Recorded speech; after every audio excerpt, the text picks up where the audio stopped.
ويسألونك عن ذي القرنين قل سأتلو عليكم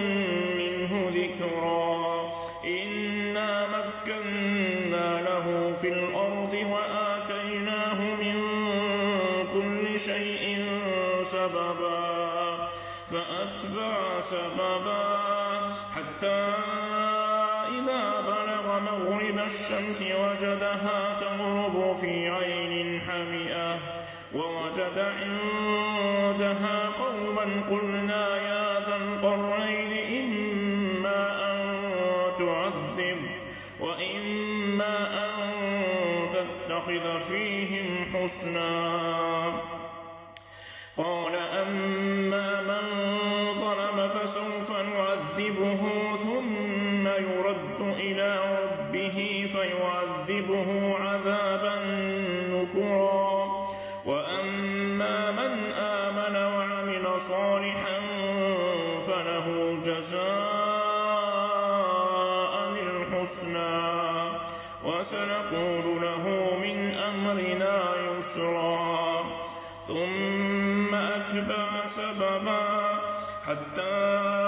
إذا بلغ مطلع الشمس وجدها تطلع على قوم لم نجعل لهم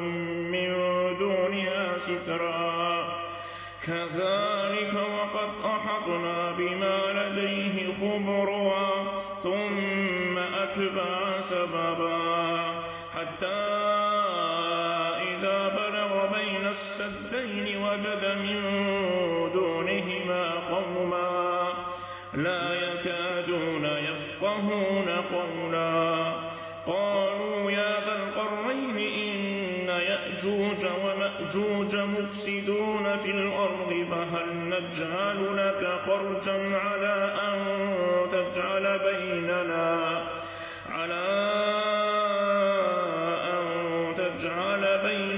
وبينهم سدا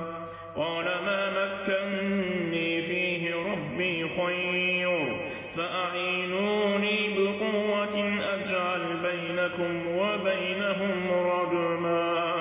آتوني زبر الحديد حتى إذا ساوى بين الصدفين قال